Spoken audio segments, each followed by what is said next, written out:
O tempo é o melhor presente que podes dar ao teu filho. Esta é a norma mais importante do Código Parental. Eu sou a Marta Esteves, advogada e consultora de direitos parentais. Aqui explico-te os teus direitos de forma simples e prática. E trago conversas para te inspirar a viver a parentalidade com mais leveza e confiança. Vamos a isso?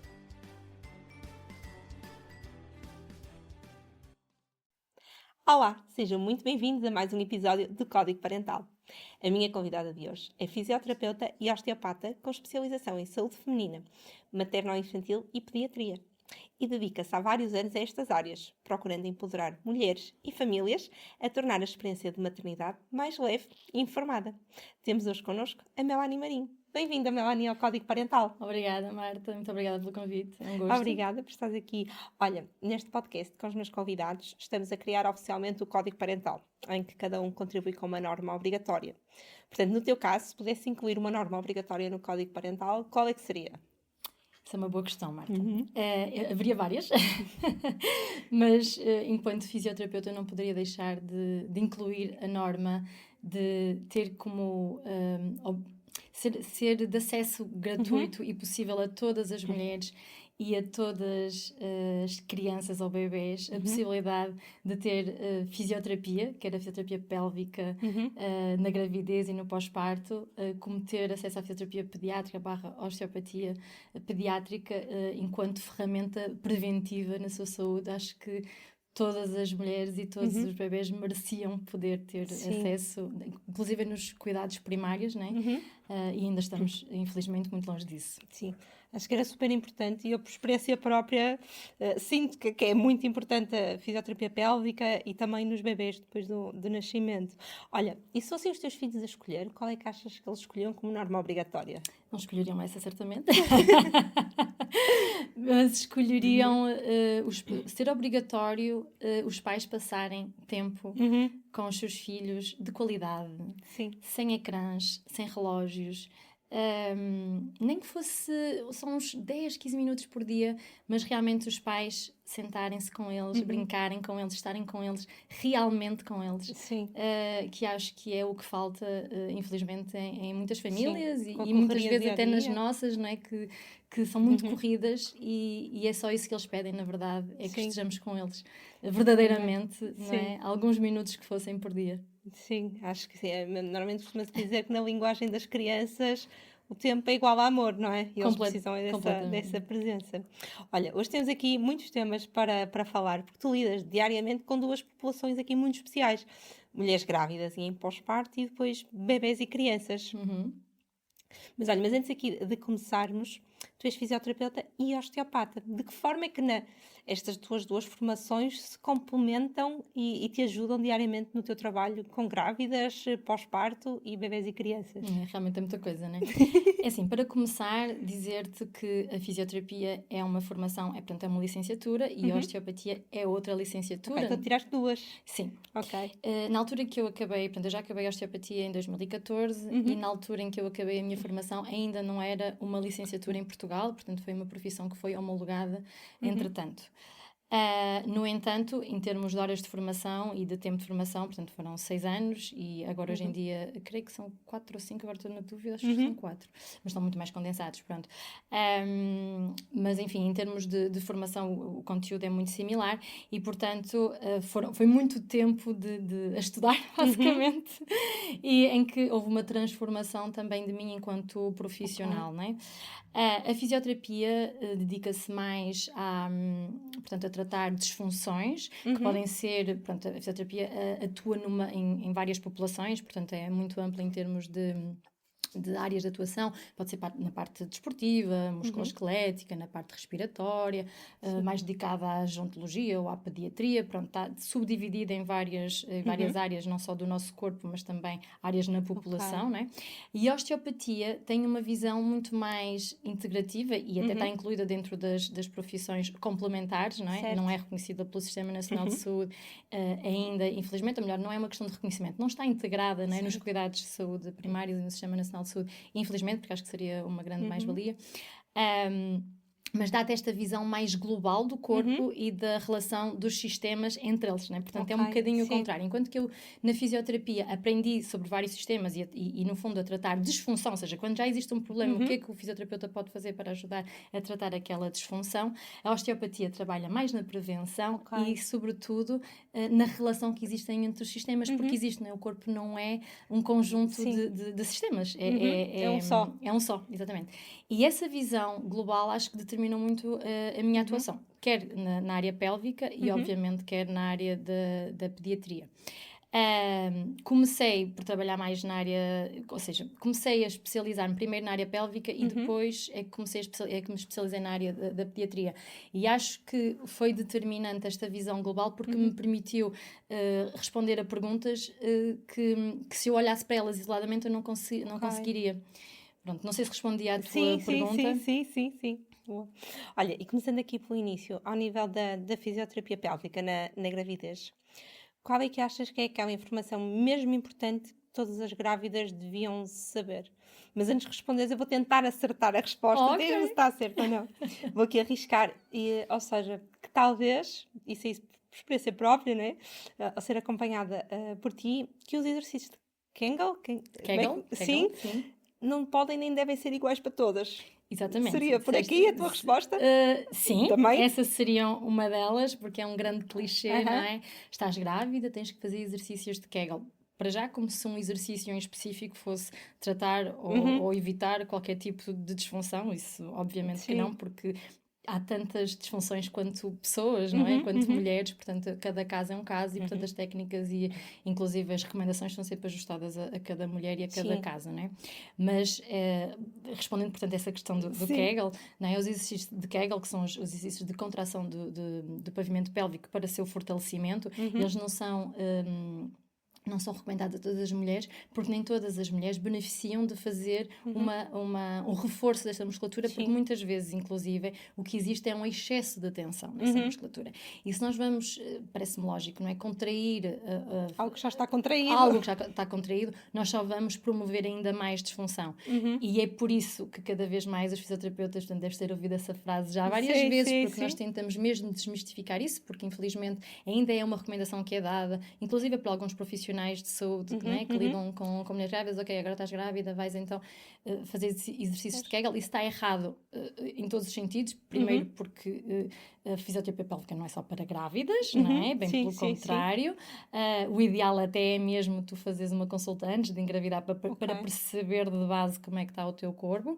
E fazer esses exercícios de Kegel muitas vezes só vão piorar uma disfunção que já existe e que muitas vezes até só se manifesta na gravidez, não é? Mas na gravidez geralmente manifestam-se as disfunções ou a disfunção surge porque já existem Está a ver tipo alterações. silenciada? Sim, silenciada. Já existem algumas alterações no teu corpo, e nomeadamente aqui na tua região abdominal-lombopélvica, né? Nesta região do abdômen, da pelvis e questões respiratórias que depois fazem com que surjam os sintomas e que se normalizam muito na gravidez, não é? Tens dor de costas, é normal porque estás grávida.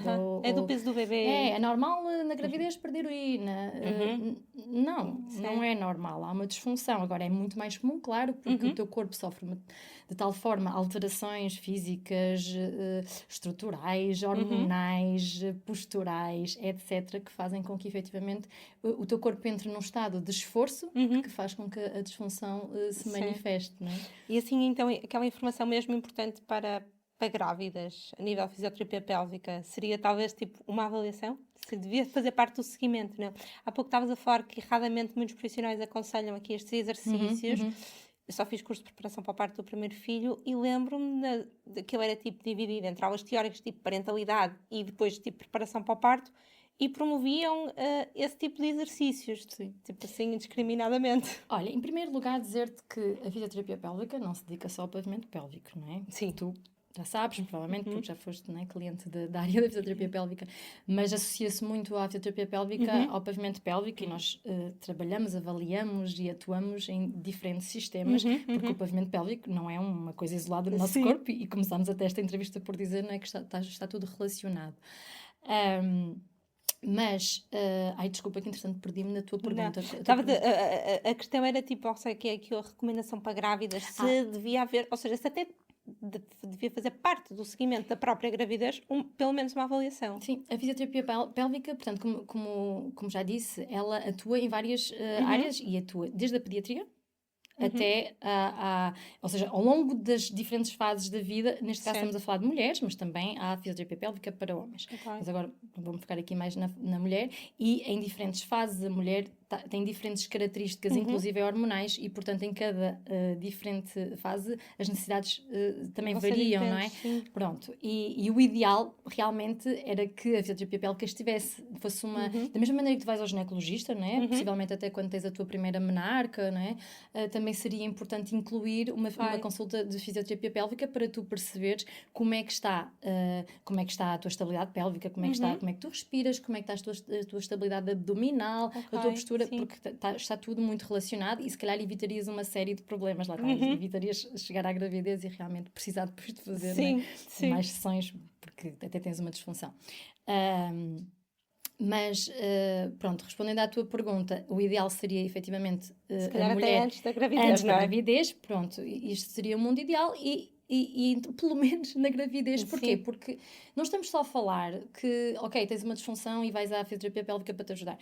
A fisioterapia pélvica vai-te permitir tu percebes o que é o pavimento pélvico, porque a maior parte das mulheres não tem consciência, mulheres e homens, mas mesmo mulheres não têm consciência do que é o pavimento pélvico, e com um bocado de sorte nunca ouviram essa palavra até estarem grávidas. Sim. Né? Que é isto do pavimento pélvico. Porquê? Porque é uma área do nosso corpo que está escondida, que nós não vemos, e portanto não temos representação cortical dela, né? A nível cerebral. Tu pensas, ok, o meu braço, tu estás a visualizar o teu braço, né? O meu nariz, né? Coisas que tu vês, tu consegues visualizar. Tu não vês o teu pavimento pélvico. Certo. Provavelmente nem sequer te falaram sobre ele, né? Durante na escola, não é? Sim, há muito pouco, mesmo agora que existem aulas de educação sexual, na minha altura não havia grande coisa, mas mesmo agora não se explora muito. Eu que sou fisioterapeuta, durante o meu curso de fisioterapia, muito pouco falei sobre o pavimento pélvico, não é? Etc. Ou seja, vimos assim umas imagens, ok, tínhamos ideia que aquilo existia, ok? Mas não percebemos muito bem em nós próprias, não é? Como é que aquilo funciona, etc. E isto da fisioterapia pélvica, quanto mais não seja para tu perceberes o que é o teu pavimento pélvico, a importância que ele tem, como é que tu podes promover hábitos de vida saudável, quanto mais não seja por isso, seria muito importante. Até porque não existem recomendações globais. E depois, assim, nos centros de saúde, fala-se sobre pavimento pélvico e até se fala um bocadinho sobre o que é que vai acontecer durante o trabalho de parto. Certo. Mas é tudo muita teoria. E tu, na prática, não consegues perceber sequer o que é contrair e relaxar. Não consegues ter noção. E, em boa verdade, tu só vais conseguir ter noção do que é que isso é quando tu experimentas e, efetivamente, e consegues visualizar o que te estão a pedir. Estavas aqui a falar de centros de saúde. Há fisioterapia pélvica no SNS? Existe fisioterapia. Como é que são os tempos de resposta? Se calhar só para casos limite, não é? Sim, eu não vou falar muito sobre isso, porque também não tenho dados, né, em termos de percentagens, etc. Mas claramente são muito menos os fisioterapeutas do que as necessidades. E geralmente atua-se mais quando existe uma disfunção, tipo uma incontinência urinária, ou assim, ou seja, quando existe realmente uma lesão já diagnosticada, sim, aí sim tu és encaminhado, e as listas de espera geralmente, sim, no SNS são maiores. E obviamente que o ideal não seria isso, não é? O ideal seria a prevenção, e seria muito mais rápido até tu atuares logo numa primeira fase, mesmo quando há disfunção, do que deixares até teres a situação limite. Sim, até a situação limite, e depois, claro que demoras muito mais tempo a tratar, e pronto, enfim, está tudo um bocadinho errado aqui. Sim. Há muita coisa errada no SNS hoje em dia, então nesta parte das mulheres, os meus colegas fazem um trabalho incrível, mas realmente são muito poucos para as necessidades, sim. E portanto acabam por se cingir àquilo que é mais grave, não é? Que faz sentido. Sim. Olha, massagem do períneo, acho que ainda há aqui muito pouca informação, e às vezes até acho que online, até acho que há desinformação, não sei se está correta, porque já vi informação contraditória que funciona e que não funciona para prevenir lacerações no parto. Ou seja, é importante também, ou seja, é também tipo one size fits all, tipo todas as mulheres devem fazer massagem no períneo, é para todas as grávidas e previne mesmo lacerações, ou... Ok, nem por isso. São várias perguntas. Sim. É um pack de perguntas. Vou tentar responder o melhor que consiga. Então é assim, a massagem do períneo, ela realmente já existe alguma evidência sobre os benefícios, e é bastante consistente. E ela tem efetivamente benefícios quando ela bem realizada, de forma correta, no tempo certo, com frequência certa, que também já está, né, estudado, quando ela é realizada a partir das 34 semanas, geralmente é essa a recomendação, e ela diminui em cerca de 19% a probabilidade de lacerações de grau 3 e 4, que são as lacerações que realmente nós queremos evitar. Sendo que as lacerações mais pequeninas são fisiológicas, tá bem? E que temos também que tirar peso a isso, não é? Porque muitas mulheres dizem, eu não quero lacerar, eu não quero... mas está tudo certo, porque assim, é óbvio que esta musculatura do pavimento pélvico é levada a um extremo de estiramento durante um parto vaginal, né? E é normal que algumas fibras quebram e depois a recuperação normalmente é muito boa, tá bem? Pronto, isto é a primeira coisa também. Portanto, a massagem ajuda logicamente a aumentar a elasticidade do tecido e como tal contribui para diminuir a extensão da laceração, né? E até mesmo que ela não exista, porque há casos em que não existe. Mas isto também tem outras, não evita a 100%, né? Ou seja, existem outras características, não é? Hormonais, físicas, né? Enfim, uma série de características de cada pessoa que predispõe a que lacere mais ou que lacere menos. Isso é o primeiro ponto. E o segundo ponto é o que realmente evita as lacerações graves é o respeito pela fisiologia do parto, está bem? E que muitas vezes está-se à espera que um períneo não lacere, mas a mulher está deitada, está com as pernas afastadas, com as pernas nas perneiras, né? Portanto, não tem a gravidade a ajudar, não lhe é permitida a mobilidade, nem sequer lhe é estimulada a mobilidade durante o trabalho de parto, e isso sim é que vai fazer com que depois os partos sejam muito hiperpressivos, não é? Porque não temos a biomecânica a favor do trabalho de parto, né? E isso é que vai fazer com que depois existam, por haver um excesso de pressão intraabdominal, né, que as lacerações ocorram. Okay? Portanto, isto para dizer que sim, a massagem é recomendada, sim, ela tem benefícios comprovados, mas deve ser feita de uma forma correta, tá bem? Que isso também está estudado, e não evita tudo, porque acima de tudo nós temos que olhar para trás e perceber o que é que aconteceu até ao momento daquela laceração, né? Portanto, o que eu quero dizer, ou seja, é fundamental que, para não lacerar, que efetivamente os outros pressupostos, né, da própria fisiologia do parto estejam respeitados. Sim, e isto, estamos a falar das lacerações, não é? Tipo, naturais. Sim. A episiotomia, a única coisa a evitar é, tipo, o profissional de saúde não pegar no bisturi. Exatamente, claro, exatamente. Isso então já é outro tema, não é? Portanto, a episiotomia, a única forma que há de evitar é não a fazer, está bem? Porque efetivamente toda a evidência científica tem vindo a demonstrar que ela não tem benefício, a não ser em casos muito, muito pontuais, ela não existe benefício em fazer, ela não previne laceração. Aliás, mesmo clinicamente, acontece com bastante frequência, se não todos os dias, apanhar casos em que uma episiotomia foi feita e que houve uma laceração a seguir. E a nível de recuperação é diferente? Uma laceração tipo espontânea, natural, de uma episiotomia? Sim. A laceração natural recupera com muito maior rapidez e normalmente com menos sequelas, sim, do que a episiotomia. De modo geral. Sim. Eu acho que em alguns sítios do Brasil que já há algumas equipas que no momento do parto também está presente um fisioterapeuta pélvico. O que é que poderia mudar aqui se em Portugal tivéssemos fisioterapeutas pélvicos no momento na sala de parto? Olha, isso é uma ótima pergunta. Acho que estamos, infelizmente, muito longe disso em Portugal. Portanto, eu às vezes olho para o Brasil e pensamos a falar de outro planeta, porque nesse aspecto eles estão bastante mais à frente. Sim. E é um tema polémico, que inclusive já houve quem me dissesse não faz sentido, já há tanta gente na sala de parto para que ter um fisioterapeuta. É assim, um fisioterapeuta num parto só atuaria, se necessário, para começar, não é? E depois o que um fisioterapeuta obstétrico, que é assim que se denomina, pode ajudar para já, ajudar a mulher a perceber o que é que ela pode fazer para facilitar a biomecânica do próprio parto, né? E quando existe um momento em que nós percebemos que há ali uma dificuldade, dar um exercício específico, porque tudo isso é estudado por nós, não é? Que tipo de exercício pode ajudar a, no fundo, desbloquear o bebê, não é? Em determinado da pelvis em que ele esteja e que não esteja a conseguir evoluir. Pronto, ou seja, seria como um elemento complementar, não é? Que só atuaria realmente se necessário, não é? E seria nesse sentido de posicionar, de orientar em termos de exercícios e de E de posições mesmo, né? Não sei se... Eu não tenho essa informação, não sei se sabes. Portanto, nestas equipas, por exemplo, no Brasil, que há um fisioterapeuta pélvico, os desfechos são diferentes.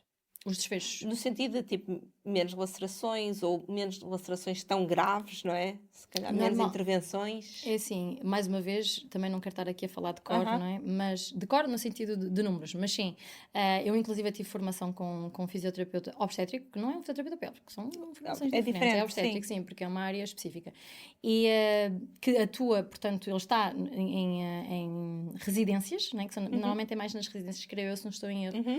Desculpem-me se estiver a dizer alguma coisa. Chamadas, tipo casas de parto. São tipo casas de parto que existem no Brasil e, efetivamente, são partos que normalmente têm menos comorbilidades, mas precisamente porque também, normalmente, existe menos medicalização, portanto, menos períodos... Contexto. É outro contexto. E, portanto, são partos mais fisiológicos, né? E, nesse sentido, obviamente, que a quantidade de lá está, de lacerações ou de outras sequelas é menor. Sim. Olha, e por falar em sequelas aqui, depois do nascimento do bebê há muita ideia que se o parto não foi vaginal, portanto foi uma cesariana, então não há qualquer sequela para o pavimento pélvico. Mas eu também já sei a resposta, e por experiência própria, com 2 cesarianas anteriores, que não é bem assim. Portanto, eu não sei se é igual o tempo para cesariana e para parto vaginal, que deve, passado de X semanas, fazer a avaliação de pavimento pélvico, e se, claro que há sequelas do próprio parto vaginal, né? Estavas a dizer que há muito estiramento do pavimento pélvico, mas que outro tipo de sequelas podem acontecer? Então, a primeira pergunta era se o tempo é o mesmo, não é? Sim. Não. Okay. Portanto, e depende. Depende de que tipo de parto vaginal estamos a falar. Okay. Estamos a falar de um tipo de um parto atócito em que não houve intervenções, houve uma mínima laceração. Normalmente esperamos 4 a 6 semanas pós-parto para permitir também que o corpo possa recuperar, né, até certo ponto por ele próprio, né? Ou seja, permitir a recuperação espontânea. Então, quando vamos avaliar a função, porque é isso que nós avaliamos, não é? Pois o ginecologista avalia a estrutura e nós avaliamos a função, né? Por isso é um trabalho perfeitamente complementar. Quando vamos avaliar a função, já vamos avaliar a um nível em que já estamos à espera que realmente a recuperação espontânea ou seja, o que havia para recuperar espontaneamente já recuperou. Numa cesariana é diferente. Diria até que numa cesariana é mais importante ainda, né? Porque nós sabemos que vai haver uma cicatriz. Né? Vai haver uma cicatriz que atravessa vários tecidos, né? Que é profunda, que é extensa, e que a probabilidade de deixar algum tipo de sequela funcional é grande, né? Porque os tecidos vão estar menos móveis, menos livres, vai provavelmente alterar aqui a estabilidade abdominal, a respiração, não é? A sobrecarga sobre o pavimento pélvico vai existir, não é? E portanto aí normalmente nós avaliamos um pouquinho antes até mesmo para avaliarmos como é que está a cicatriz e ensinarmos, não é? Imagina, se for uma mulher que já estava a fazer fisioterapia na gravidez comigo, se eu já lhe ensinei a fazer a massagem da cicatriz, eu se calhar só vou precisar de avaliá-la às 4 semanas, não é? Quando a cicatriz já está bem estabilizada, então começamos devagarinho. Se for uma mulher, por exemplo, que nunca teve esse tipo de informação, pode fazer sentido avaliar antes para lhe ensinar como é que ela há de cuidar da cicatriz naquelas primeiras semanas. E se for um parto vaginal, mas com intervenção? Porque tinhas falado que no parto vaginal também dependia, portanto, ali as 6 semanas. Sim, o que eu costumo dizer se não houver intervenções, não é? Se não houver intervenções, 4 a 6 semanas, sim, tranquilo. Antes de iniciar o exercício físico, sempre, está bem? Porque precisamos de avaliar como é que está a função. Do pavimento pélvico, de abdominais, né? Percebemos como é que o pavimento pélvico reage ao aumento de pressão e o próprio abdominal, né? Qual é que é a estabilidade que tem, que também depende muito do que é que a mulher fez durante a gravidez, né? Se fez exercício, se não fez, pronto. E portanto, a grande diferença é se existe um sintoma, imagina uma mulher durante aquelas primeiras 6 semanas que teve um parto vaginal, mas que teve uma episiotomia e está com muita dor, né? Ok. naquela cicatriz, e a cicatriz já está bem fechada, né? Já não há, portanto, já clinicamente está estável, então podemos iniciar antes para aliviar aquela sintomatologia, entendes? Ok. Pronto.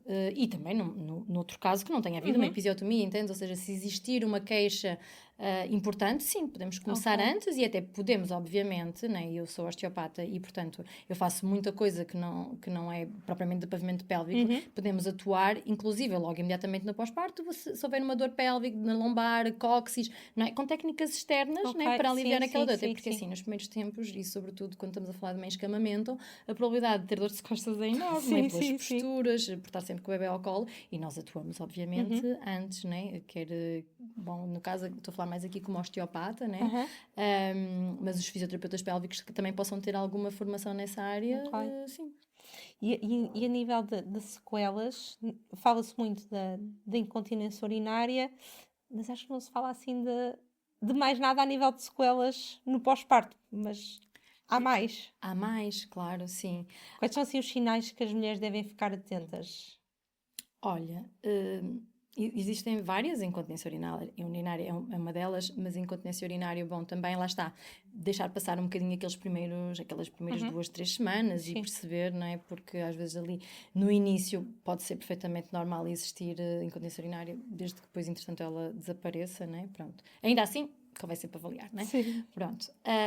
Mas podem ser outras, podem haver prolapso de órgãos pélvicos, ou seja, os nossos órgãos têm uma determinada posição, não é? Superior, e durante, não só nos trabalhos de partos vaginais, não é? Pós-cesariana também, pela alteração toda da estrutura, não é? Pode haver uma descida dos órgãos e ser importante ser avaliada. Lá está, à partida, as mulheres passam sempre por uma consulta de obstetrícia e eu acredito que aí também sejam feitos, quero acreditar, que sejam sempre feitos os testes, as manobras para perceber se existe algum prolapso ou não, mas às vezes existe e não é detectado, e nós depois em consulta detectamos e obviamente encaminhamos depois também para o obstetra. Dores sexuais, né? Pronto, quando efetivamente, muitas vezes essas percebem-se mais tarde, né? Quando o casal retoma a sua vida sexual e a mulher percebe que tem desconforto, então é uma coisa muito comum e que nós atuamos aí e que obviamente podemos ajudar muito a tornar a vida sexual muito mais normal e prazerosa, né? Incontinência fecal, né? Porque também não se fala tanto nisso. Incontinência fecal não é só perda de fezes, né? Portanto, perda de gases, né? Involuntariamente. Isso também, se for um compartimento mais posterior do pavimento pélvico, também pode acontecer isso. E dor pélvica. Dor pélvica crónica, que talvez até seja mais comum nas cesarianas, mas que é muito comum, não é? Portanto, as mulheres sentirem que não se conseguem mexer tão bem, que quando se esticam lhes dói ali a zona da cicatriz, ou sentem uma perna mais presa, porque efetivamente aquela cicatriz pode implicar com imensas estruturas. E está tudo ligado. Sim, está tudo ligado. Olha, há bocadinho estava-te a perguntar aqui do timing para a avaliação, mas uma mulher que já tenha sido mãe há 2 ou 3 anos e que esteja aqui a identificar algum destes sinais de alarme, ainda vai a tempo? Vai sempre a tempo. Eu estou sempre a dizer que estamos sempre a tempo. Claro que quanto mais cedo nós atuarmos, melhor, né? Lá está mais uma vez. O que nós gostaríamos no mundo ideal era realmente que estivéssemos mais na prevenção, mas sim, qualquer momento a fisioterapia pélvica faz sentido. Nós estamos em pós-parto, eu costumo dizer o resto da nossa vida, não é? Eu tenho essa história do pós-parto. O que é o pós-parto? Claro, nós temos um período que está definido como pós-parto, mas a partir do momento em que temos um parto, nós estamos em pós-parto o resto da vida, não é? Portanto, em qualquer momento faz sentido fazer essa avaliação do pavimento pélvico. E lá está, quanto mais cedo for feita, mais rapidamente começamos a atuar nos sintomas. Sim. Olha, e agora, passando aqui para a parte dos bebês e crianças, logo após o nascimento e nas primeiras semanas, quais são os sinais que os pais devem estar atentos que, uma avaliação em fisioterapia ou em osteopatia poderia ajudar? Porque muitas vezes, por exemplo, isto fala da minha experiência, enfermeira do centro de saúde, pediatra, dizem, não deixem o bebê estar a dormir sempre para o mesmo lado, mas às vezes o bebê acaba por ter tendência para isso, ou, falando aqui no meu caso, depois seguiste e a tua equipa seguiram o GUI, dor na amamentação, não é? Já estás a identificar alguns. Coisa que são aqui, ou seja, Quais são os sinais de alerta que os pais devem saber? Ok, isto pode-se resolver com fisioterapia ou osteopatia. Ok. Então, esses dois que tu falaste, portanto, se existe uma tendência, se o bebê tende a olhar mais para um lado do que para o outro, devemos estar atentos, perceber, ok, mas é porque o estímulo está mais de um lado do que do outro? Será que... Porque também existe isso, às vezes nós temos hábitos, pegamos sempre do mesmo lado, na cama colocamos sempre do mesmo lado. O bebê vai ter sempre tendência, né? Imagina no Next to Me, ou se for o caso, vai ter sempre tendência a olhar para o lado dos pais. E portanto perceber se é porque nós também lhe estamos a dar estímulos muito, né, sempre do mesmo lado ou não, mas o bebê tem que conseguir olhar para os dois lados, dormir com a cabeça para os dois lados. Nós percebemos que para um lado ele vai muito bem, para o outro não vai tanta amplitude, ou até fica um bocadinho, mas volta para o lado preferencial, ok, isso é um sinal de alarme, temos que perceber o que é que está aqui a acontecer. Se for um bebê que chora muito, que chora muito o tempo todo, não é? Que tu até estás com ele ao colo, tu percebes que ele está bem alimentado, mas ele chora muito e pai, não consegues perceber nem acalmá-lo, quanto mais não seja às vezes para ajudar os pais a perceber o motivo do choro do bebê, portanto faz sentido. Serão as porque cólicas? podem ser muitas... As cólicas é um saco onde se põe tudo, não é? Okay. As cólicas é tudo. O bebê chora é cólica. Sim. Não, está bem? Não. A cólica é uma porcentagem... Ok, não sei, não consigo quantificar, mas existem muitas outras coisas. Existe o refluxo, por exemplo. O refluxo que é tão ou mais comum que a cólica e que dá até mais sintomatologia ou até taco a taco, né? Com a cólica e que no fundo até é menos fisiológica, tá bem? O refluxo oculto, porque muitas vezes o bebê até tem refluxo, não é? A doença do refluxo, mas não é visível, não é? Então, é isso, um bebê que chora muito, que se estica ou que luta contra a mama, tentar perceber. Mais coisas. Disseste outro exemplo e eu... Estava a falar da dor na amamentação também. Exatamente, a amamentação. Dor na amamentação não é normal, está bem? A amamentação não pode doer. Claro que aqueles primeiros 15 dias estamos a aprender, estamos a adaptar o bebê está-se a adaptar na mama. Pode haver ali um ligeiro incómodo, mas... perceber se for uma dor muito forte, não, temos que procurar ajuda, porque a verdade é que eu costumo dizer que o útero é um T0 muito apertado, não é? E uns são mais apertados do que outros, e o bebê fica ali muito tempo, né? e é muito possível que ele realmente tenha ficado mais tempo numa determinada posição e que isso tenha criado tensões e que cresceu ali com um posicionamento muito marcado e que tenha ali alguma tensão, nomeadamente na região da cervical, que é uma região fundamental que esteja livre para a amamentação, para a sucção, para a deglutição, para a respiração, né? Sai da região da cervical, saem nervos para estruturas mesmo muito importantes, inclusive para a digestão, e que precisa estar livre. E é muito comum que não esteja a 100% e que isso seja o suficiente para estar a criar ali disfunção oral, ou dificuldades de amamentação, mas as próprias cólicas também, ou a dificuldade, a disquésia, né? A dificuldade do bebê defecar. Isso normalmente acontece mais quando os bebês são alimentados a leite adaptado, não é? E não tanto com amamentação. Claro, sim. Isso sim, sem dúvida nenhuma, que o leite materno é muito mais biodisponível e que à partida dará muito menos sintomas, mas também pode haver questões porque assim, imagina, se nós temos um bebê que ingere muito ar quando está a mamar, por exemplo, né? Isso é o suficiente para lhe dar mais desconforto, que não é cólica verdadeiramente, mas que tem mais ar, né? Mais meteorismo, e que isso lhe provoque desconforto intestinal, e que isso, pronto, e nós conseguimos ajudar para já percebendo qual é que é a causa primária, né? Que muitas vezes passa por realmente corrigir aqui as questões da amamentação e da função oral, ou outras. Né? O segredo é mesmo perceber o que é que está a acontecer com aquele bebê e obviamente que não trabalhamos sozinhos, né? Orientamos para a nutrição, para o pediatra, para outros profissionais que sejam necessários.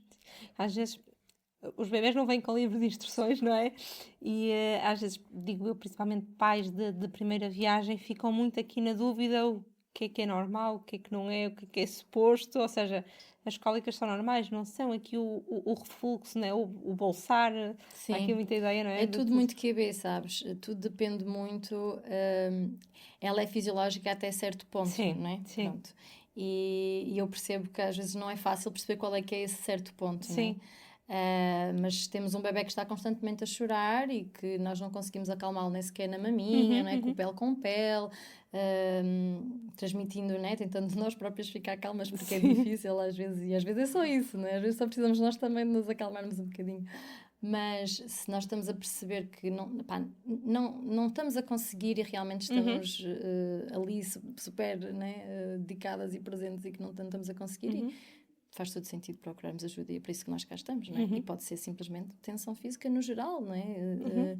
O bebê que não consegue relaxar fisicamente, certo, não é? Sim. E pode ser, é um mundo, não é? Sim, é mesmo casa a casa. Casa a casa. Um mundo de possibilidades. Olha, e aqui a nível motor, quais são assim os principais marcos do bebê e janela temporal? E depois, o que é normal ser antecipado ou atrasado face a essa janela? Por exemplo, eu não sei se isto que eu vou dizer está bem, mas por exemplo, um bebê é suposto rolar aos 4 ou 5 meses. Quanto tempo antes e depois dos 4, 5 meses é que ainda consideramos ok, que não é um atraso, ou sei lá, o sentar aos 7, 8 meses, mas sei lá, já se senta aos 6, será que está muito antecipado? Aos 10 não se senta, Pois. Ou seja, o que é normal? Claro. E o que é que já é tipo aqui algum sinal de alarme de um atraso? Olha, eu acho que mais importante do que o momento em que cada fase se dá é nós termos a certeza que o bebê está a fazer o processo dele, não é? No seu tempo, mas que está a conseguir adquirir todas as etapas de desenvolvimento que é suposto. Ok. Porque não existem fases que uns bebés passam e outros não. Nós estamos todos mesmo do programados. Porque muitas vezes há bebés que não gatinham. Não há bebés que não gatinham. Há bebés que não estão a conseguir gatinhar. Ok. Está bem? E que por algum motivo, que pode ser estrutural ou funcional, pode ser que ele tenha um bloqueio físico, ou pode ser que por algum motivo, por exemplo, por falta de estímulo, por falta de oportunidade, e ele não desenvolveu as etapas de desenvolvimento anteriores para conseguir gatinhar. Muitas vezes é isso que acontece, está bem? Mas sim, um bebê tem que gatinhar. Tá? Nós estamos todos programados da mesma forma, está bem? Não temos todos os mesmos timings para chegar a essas etapas, está bem? E tudo começa no início. E tudo começa, muitas vezes, com aquela tensãozita que não foi diagnosticada, né? Mas que fez com que o bebê só olhasse para um lado, portanto desenvolveu mais circuitos motores de um lado do que do outro, então depois já não consegue rolar para o outro lado, e depois quando até consegue rolar para um dos lados, mas como tem mais tensão de um lado do que do outro, já não consegue pivotear, estás-me a entender? E tipo, isto é um caminho. O desenvolvimento é um caminho. Bola de neve. É uma bola de neve. E portanto, mais uma vez, o que é que nós vamos fazer? Nós vamos olhar para o bebê, vamos avaliar o que é que o bebê consegue fazer. Imagina um bebê que até chega, tem 1 ano e não gatinha. Ok. Em média, os bebés gatinham aos 10 meses. Portanto, é expectável que a 1 ano o bebê já gatinhe. Ok, não gatinha.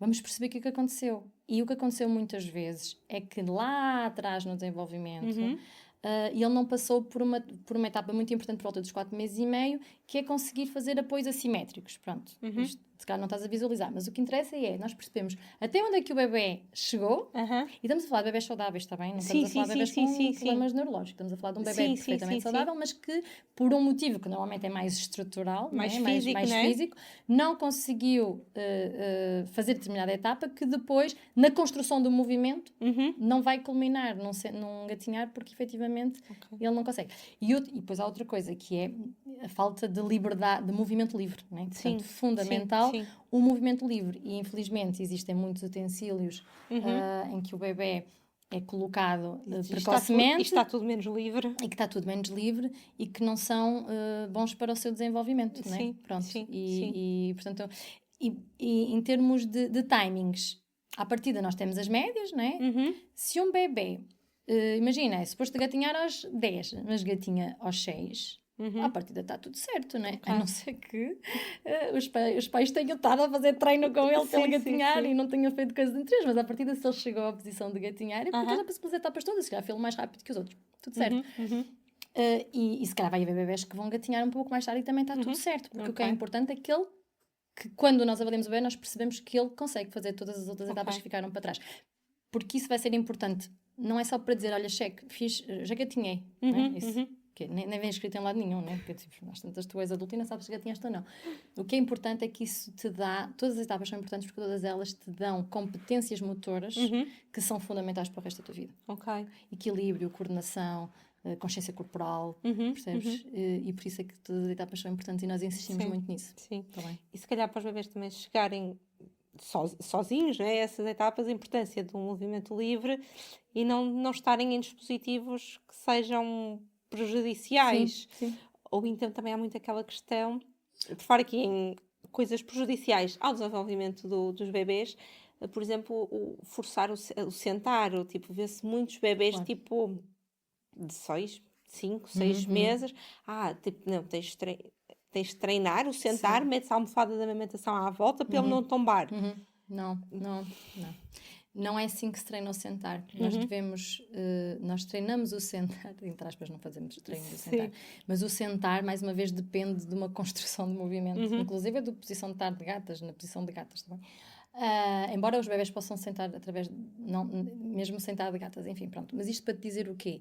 Que de onde é que isto vem?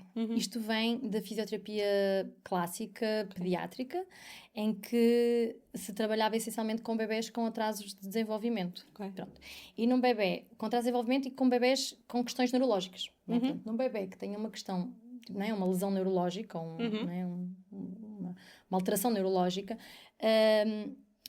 o que se fazia e se faz, né, ainda é, ok, este bebê, se nós não estimularmos, ele não vai conseguir sozinho lá chegar, então eu vou colocá-lo nesta posição e vou treinar essa posição. Mas quando nós falamos de um bebê neurologicamente saudável, isso não faz sentido, está bem? Porque o que nós precisamos é realmente de perceber o que é que o impediu de lá chegar, percebes? E portanto, colocar um bebê numa posição que ele não domina só vai fazer com que aumente carga sobre estruturas que não estão preparadas, porque não tem a estabilidade muscular para estar naquela posição, porque se tivesse, ele já lá estaria. Certo. Percebes? Sim. E então, muitas vezes, vai até, inclusive, interferir na qualidade do movimento das etapas subsequentes. Exemplo, bebés que sejam sentados precocemente, muitas vezes depois não gatinham rabinham. Não sei se já viste aqueles bebés que se deslocam sentados. Sim. Não é suposto um bebê fazer aquilo. Porquê que ele fez aquilo? Porque ele foi sentado precocemente, não chegou lá sozinho, e depois ele quer se deslocar para ir buscar coisas e não sabe como é que há de fazer, então começa a explorar, ok, então sentado. Só que isso cria um tipo de movimento e um estímulo de músculos de forma errada, estás a perceber? Além de que, se foi sentado precocemente, lá está, há maior risco de criar ali tensão em estruturas escusadamente. Sim. E a que idade é que então é suposto os bebês sentarem? Porque depois, eu sempre tive esta dúvida, porque depois, para a introdução da alimentação complementar, é suposto o bebê saber sentar-se, não é? Aqui sem apoio, mas acho que tem ideia. Que um bebê senta-se sozinho mais para a frente. Há diferença nestes dois sentares? Completamente. Então, sim, depois isso é outra coisa que cria confusão, que é a introdução alimentar, a introdução da alimentação complementar, normalmente é a partir de 6 meses, né? E portanto parte-se do princípio que o bebê terá que conseguir, e dos sinais de prontidão é o bebê conseguir estar sentado. Então, uma coisa é eu pegar num bebê, sentá-lo e ele conseguir estar sentado. Okay? Isso é um teste que se faz. Do tronco. E ele consegue permanecer sentado e isto é, ok, ele tem estabilidade para eu sentar numa cadeira e ele poder estar com as costas direitinhas e com uma cadeira ergonómica, obviamente, isso também é importante, não é? Com 90 graus de ângulo entre a sua coluna e a sua anca, o seu joelho, os seus pés apoiados, e ele vai conseguir estar estável e isso dá-me uma segurança de que realmente diminuímos aqui o risco de engasgamento. E outra coisa diferente é ele ter lá chegado sozinho, tá bem? Sim. Então, se o bebê conseguiu estar sentado, tem estabilidade, perfeito. Isto é um sinal de prontidão, está ok. Mas isso não significa que eu daqui para a frente vou sentá-lo. Ok. Não, significa apenas que, ok, estou segura, posso pô-lo numa cadeira e ele está estável. Okay? Isso juntamente com os outros sinais, obviamente. Sim, mas isso não conta, isso conta para treino de sentar?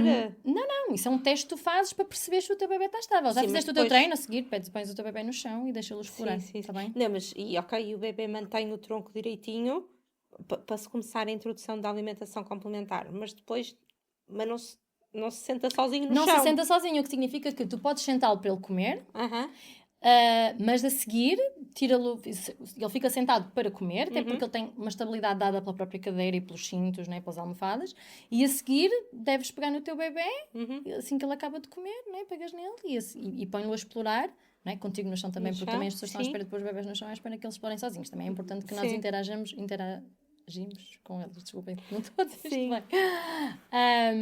Percebes? Então é isso. Depois a seguir, voltas a deixá-lo em movimento livre, com os estímulos certos à volta dele.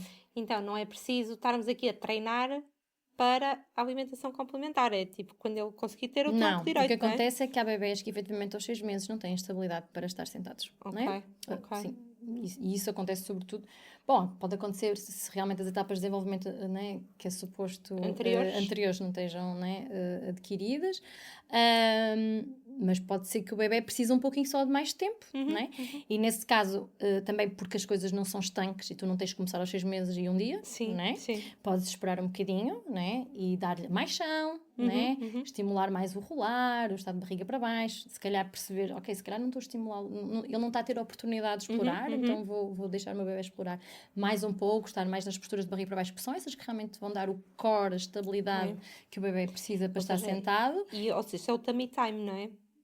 Não é só o tummy time, porque nesta fase já não estamos a falar só de tummy time. Sim, porque o tummy time é mais 2-3 meses, não é? Sim, o verdadeiro tummy time é aquele que o adulto, no fundo, coloca o bebê de barriga para baixo. Nesta altura já estamos à espera, estamos a falar de 6 meses, estamos à espera que o bebê já role, não é? Ou, ele pode não rolar, mas estimulares o rolar, sim, ele está na barriga para baixo, o pivotear, não é? Estas aquisições que é suposto ele ter e que é esse treino que lhe vai dar a estabilidade que ele precisa para estar sentado, ok?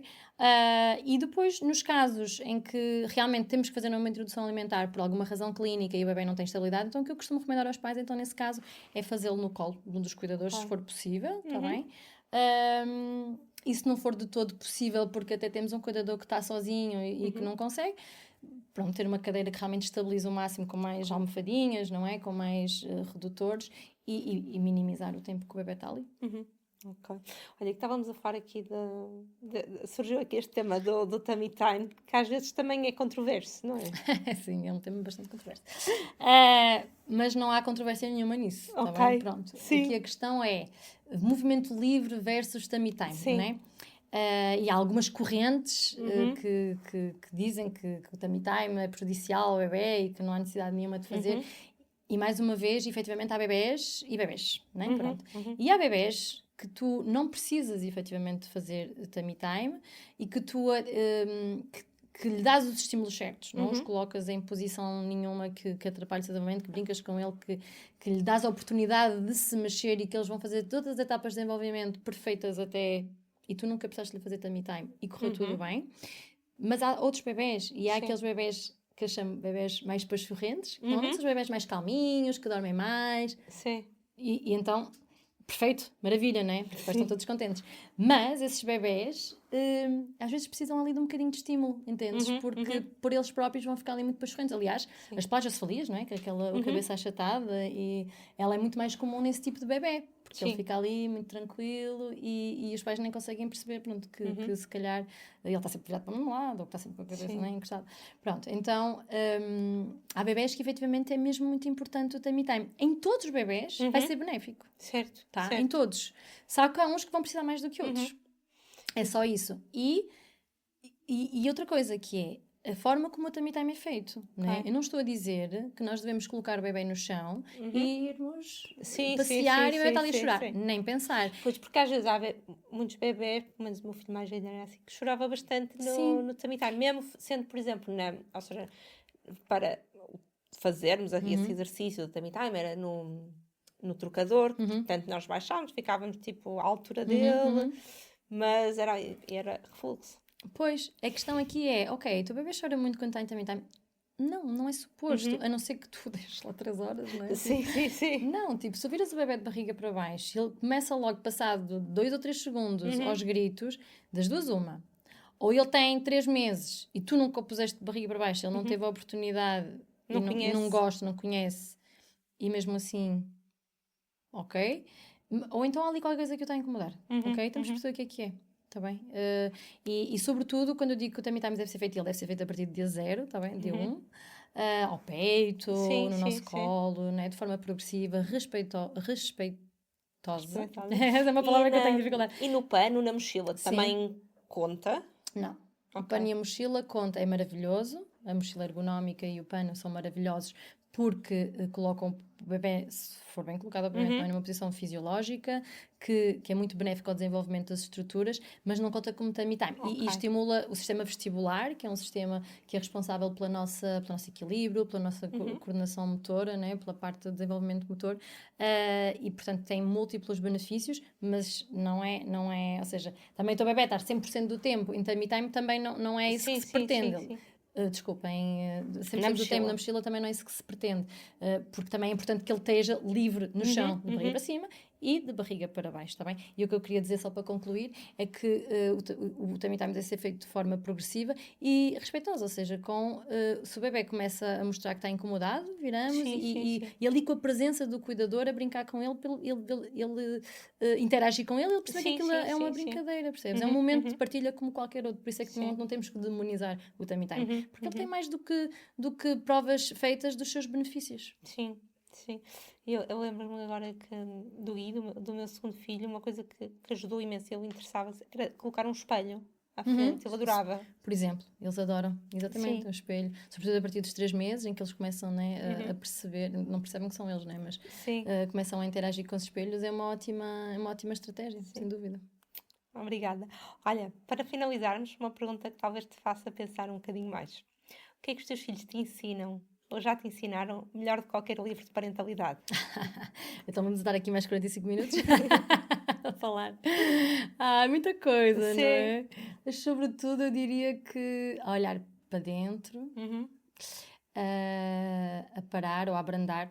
A mim ensinaram-me a abrandar, a gerir as emoções, né? A perceber coisas que talvez não tivessem tão bem geridas, sobretudo a auto-analisar, né?